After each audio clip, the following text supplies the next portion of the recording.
the roof because petroleum products, because of the closing of the Strait of Hormuz, which, yes, is part of the U.S.'s fault. In fact, when Netanyahu came to the war room and was pushing this war weeks before this war, most of Trump's advisors within intelligence were saying, don't do this.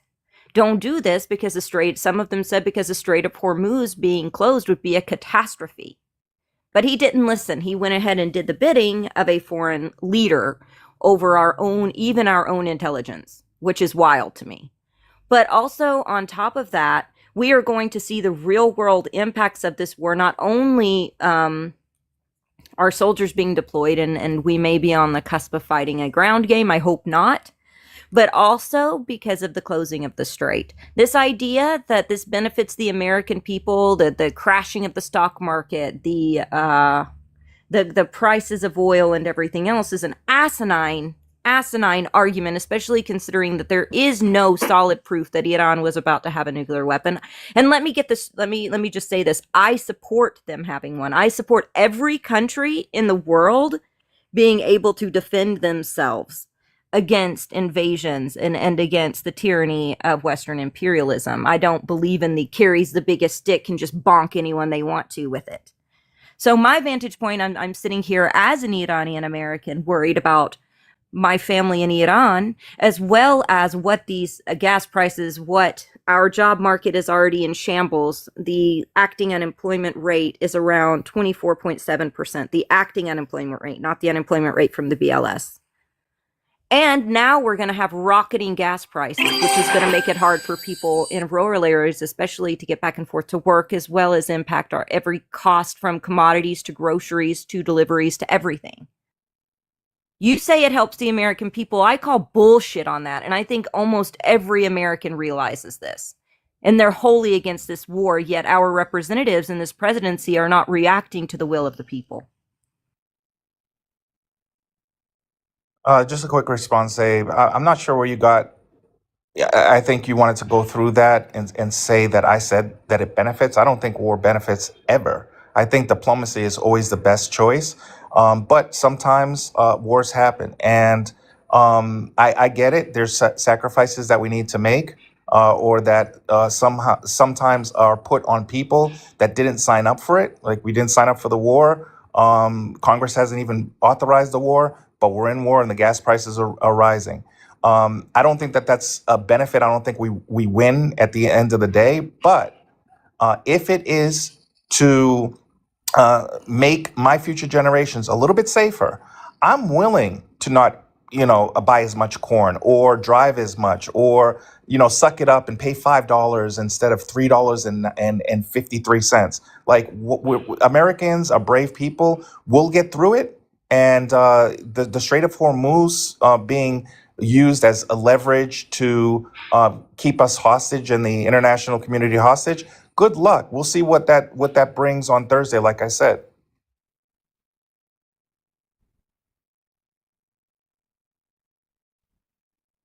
Can I talk to Ham once, please? Go ahead, man. Go ahead. And Ham, listen to me. Faik, I'm gonna bring you back up on Wednesday or Thursday, okay, Faik? Yeah, we reached your 3K goal. I'm happy for you, man. I really am. So I'm gonna try to get someone else up here as well. So I'm just letting you know, okay, Faik?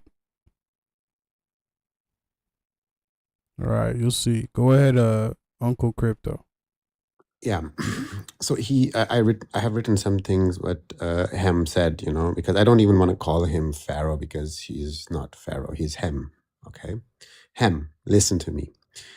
You are stating that like Iran is like killing, unaliving Americans and is like a direct threat to the United States, Somehow I would like you to like look at it like some facts, like who is actually surrounding whom?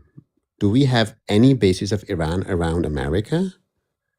Or like who has the bases? Like 19 military bases surrounding Iran, like in Iraq, Saudi Arabia, UAE, Qatar, Bahrain, Kuwait. Iran has 0 bases around you. So Who is threatening whom? Can you please tell us? Hem, I'm talking to you. Yeah, I thought it was a hypothetical question. I mean, It's not again, hypothetical. okay, I'll answer it then. It's on Um, facts. okay, I'll answer it then. So, the world is safer without people like Khomeini terrorizing it, including Americans and our allies. We have been fairly safe. Our military has done a good job to protect Americans.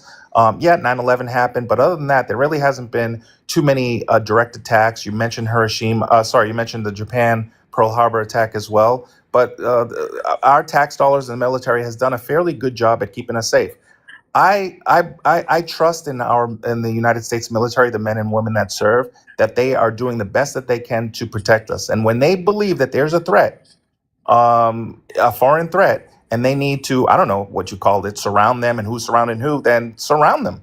If that's what we need to do to keep America safe, that's what we need to do. So if they are going to fight, you call them terrorists, yeah?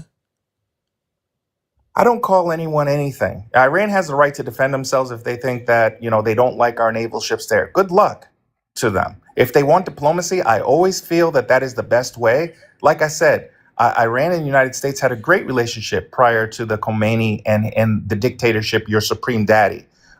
If we can get back to that, great. If not, then we will continue to live in with sanctions, which simply means we don't do business with them. Others that do business with them, we don't do business with them. The people will continue to suffer and ask them, their government, what the hell are you guys doing? I heard Zaya say it that she is concerned about the corn and oil prices, but she's also concerned about her family over in Iran, which is a real concern since this guy likes to turn off the internet and just randomly execute people in the streets. So I don't know what you're talking about, Uncle, but yeah, keep us safe. Continue to take my tax dollars to do it, and if we need to surround someone that has shown propensity to spread terror, do it.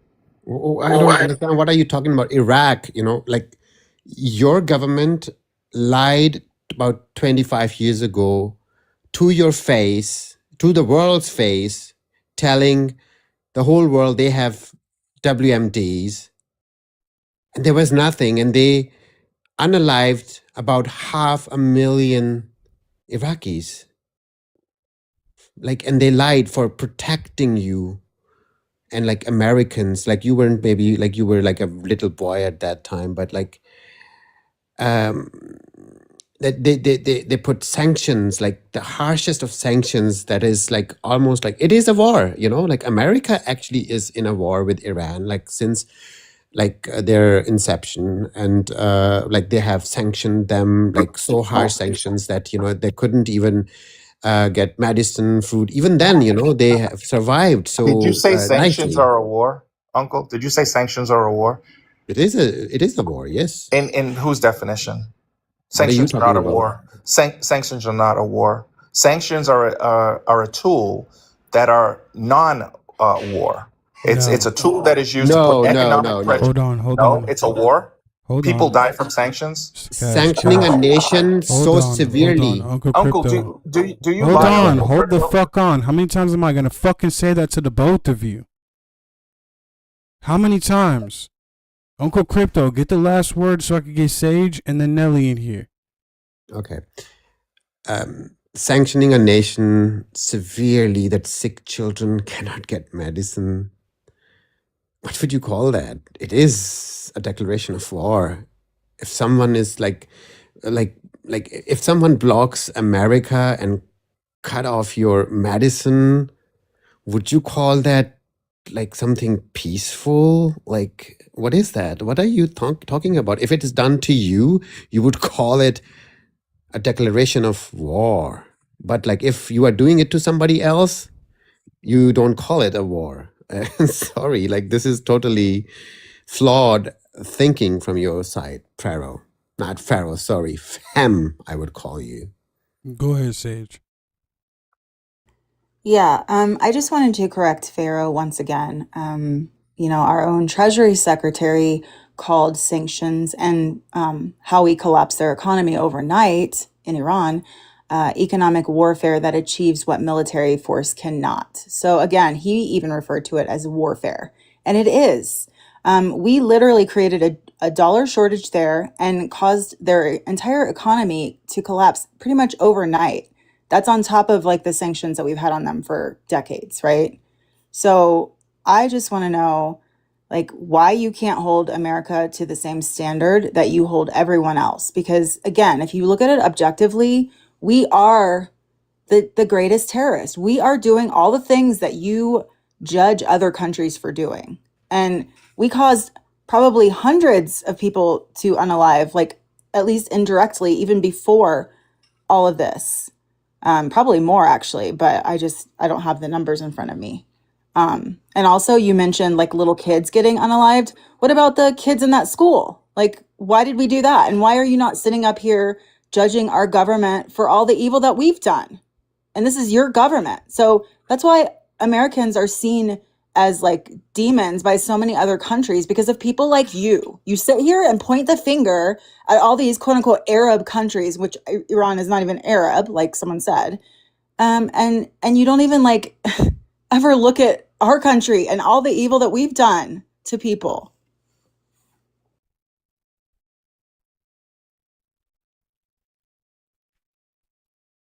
All right. Sage, real quick. I mean, not Sage, Nelly. Have you ever served in the military, Pharaoh? No. Okay, so you're over here saying about our men and women that are protecting us, right? Going into other countries and doing these terrible things. My ex-husband was a sergeant in the military, and I wouldn't consider what was being done protected. He ended up with severe PTSD from this, and his very first mission is they had starved a group of people in cages, and a week later when they decided to feed those people, they lined them up at a picnic bench and pew-pewed them all in the back of the heads